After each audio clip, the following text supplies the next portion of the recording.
আমি অভিষেক বড়ুয়া আপনাদের সকলকে স্বাগতম জানাচ্ছি আমার ইট্যাপস টিউটোরিয়ালে। আজকের এই টিউটোরিয়ালটা হচ্ছে মূলত পি ডেল্টা চেকের সেকেন্ড পার্ট। প্রথম পার্ট আমরা দেখেছিলাম আমাদের স্ট্রাকচারের উপরে পি ডেল্টার কোনো ইফেক্ট নাই। আচ্ছা, এটা আমি পজিটিভ এক্স ডিরেকশনের জন্য দেখিয়েছি, নেগেটিভ এক্স ডিরেকশনের জন্য দেখিয়েছি, পজিটিভ ওয়াই এর জন্য দেখিয়েছি, নেগেটিভ ওয়াই এর জন্য দেখিয়েছি। ওকে, এখন ব্যাপারটা হচ্ছে আমি আরেকটু ডিটেলসে বোঝানোর চেষ্টা করি কেন পি ডেল্টা ইফেক্ট নেই বা এখানে কেন বলছে নো পি ডেল্টা। ওকে, দেখেন এখানে যাবতীয় ভ্যালিউ 0.1 এর চেয়ে কম, যা কিনা আমাদের কোড অনুযায়ী রিকোয়ারমেন্ট ছিল। এই কলামে যত ভ্যালু দেখতে পাচ্ছেন তার মধ্যে সর্বোচ্চ ভ্যালু হচ্ছে 0.03965। ওকে, এখন আমরা দশমিকের পর যদি দুই ঘর কাউন্ট করি, আমরা এখানে নিলাম কত 0.04, অর্থাৎ যেটা ছিল এখানে 0.039, এটা দুই ঘর হিসেবে নিয়েছি কত 0.04, বরং একটু বাড়িয়েই নিয়েছি, এক্সেল শিটটা সেভাবেই তৈরি। তো এই কলামের যত ভ্যালু তার মধ্যে 0.04 হচ্ছে হাইয়েস্ট, এই ভ্যালুটা 0.09 এর চেয়ে কম, টিটা ম্যাক্স এর চেয়ে কম, অর্থাৎ এক কথায় টিটা লেস দেন কি টিটা ম্যাক্স, এই জন্য নো পি ডেল্টা। সিমিলারলি এখানে নেগেটিভ ডিরেকশনেও সেম ব্যাপার, 0.04 0.091 এর চেয়ে কম। ওকে, আচ্ছা, এখন ওয়াইতে দেখেন এই কলামে সর্বোচ্চ ভ্যালুটা ছিল কত 0.047। তো যেহেতু আমরা দশমিকের পর দুই ঘর কাউন্ট করছি, 0.047টা কত হয়ে গেল 0.05। তো 0.05টা কত 0.1 এর চেয়েও কম, আবার কি 0.091 এর চেয়েও কম। তার মানে এই কারণে দুইটা কন্ডিশন একসাথে স্যাটিসফাই করতে হবে। আমি প্রথম টিউটোরিয়ালে বলেছি 0.1 এর চেয়েও কম হইতে হবে, প্লাস টিটা ম্যাক্স এর চেয়েও কম হইতে হবে। ওকে, আচ্ছা, এখন এই এক্সেল শিটটা যে পারফেক্ট আছে কিভাবে বুঝবো?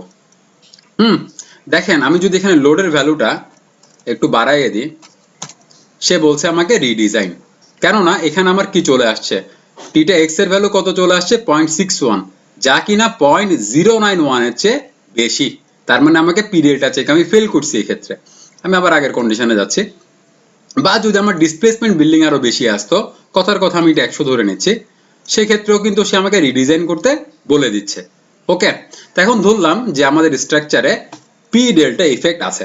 আচ্ছা, আর যারা এই সিডি এবং আই কিভাবে আসছে বুঝতে পারেন নাই, তারা অবশ্যই কি করবেন, আমার আগের টিউটোরিয়াল গুলো দেখে আসবেন, তাহলে বুঝতে পারবেন যে এখানে আপনি কিভাবে ইনপুট দিবেন। আচ্ছা, আমি এটাও একটু হালকা দেখাই দিই। আপনি যদি এখানে সিডি এর ভ্যালু চেঞ্জ করেন, টিটা ম্যাক্স এর ভ্যালুও কিন্তু চেঞ্জ হয়ে যাচ্ছে। দেখেন 4.5 এর জন্য 0.111 হয়ে যাচ্ছে। ওকে, যাই হোক আমরা এটা 5.5 ধরেই কাজ করব। জাস্ট আমি বুঝালাম যে এক্সেল শিটটা পারফেক্ট। আপনারা আমার কাছ থেকে এক্সেল শিটটা কালেক্ট করতে পারবেন, ডেসক্রিপশন বক্সে কন্ডিশন দেওয়া থাকবে। তো এখন আমরা ধরে নিচ্ছি এখানে ডিসপ্লেসমেন্ট বেশি হয়েছে, কথার কথা, তাহলে আমাকে রিডিজাইন করতে বলতেছে, অর্থাৎ পিডিএলটা ডিজাইন করতে বলতেছে। তো আমরা ইট্যাপসে চলে যাব, ইট্যাপসে গিয়ে এই যে মডেল, এটাকে আমি আনলক করে দিচ্ছি। একদম ইজি সমাধান, বুঝছেন, নামটা যত বেশি কঠিন শোনা যায়, এটার সমাধানটা তত ইজি, জাস্ট অ্যানালাইসিস করাটা কঠিন হয়তো বা, এটার জন্য সেই এক্সেল ফাইলটা, যাতে আপনি ইজিতে অ্যানালাইসিস করতে পারেন। ওকে, এখন পিডিএলটা ডিফাইন করার জন্য, অর্থাৎ ইট্যাপসকে আপনি বলে দিবেন যে আমার স্ট্রাকচারে পিডিএলটা আছে, তো এটা ডিফাইন তো করতে হবে, তা নাহলে সে অ্যানালাইসিস কিভাবে করবে, ডিজাইন কিভাবে করবে। এটার জন্য দুইটা মেথড, একটা হচ্ছে নন ইটারেটিভ বেসড অন মাস, আর একটা হচ্ছে iterative based on load cases বা লোড। আচ্ছা, এখন এক নাম্বার কেসটা আমার লোকাল বাল্কিংটা কনসিডার করে না, এই জন্য আমরা এক নাম্বার মেথড নিয়ে কাজ করব না, আমি প্রেফার করব দুই নাম্বার মেথডটা। এবং দুই নাম্বার মেথডে আমরা একটা লোড কেস ডিফাইন করব, সেটা হচ্ছে 1.2 dead load plus 0.5 live load. আমি টেপসে চলে যাচ্ছি, জিনিসটা বুঝিয়ে দিচ্ছি। আপনার স্ট্রাকচারে যদি পি ডেল্টা ইফেক্ট আপনি পান বা রিডিজাইন করতে বলে আপনাকে এক্সেল, আপনি ডিফাইনে যাবেন, পি ডেল্টা অপশনে যাবেন। এখন দেখেন এটা নান করা আছে, তো নিচে আরো দুইটা পদ্ধতি দেখা যাচ্ছে, একটা নন ইটারেটিভ বেসড অন মাস আর একটা ইটারেটিভ বেসড অন লোডস, যেটা একটু আগে আমি এখানে দেখিয়েছিলাম আর কি। এখন আমরা সিলেক্ট করব ইটারেটিভ বেসড অন লোড।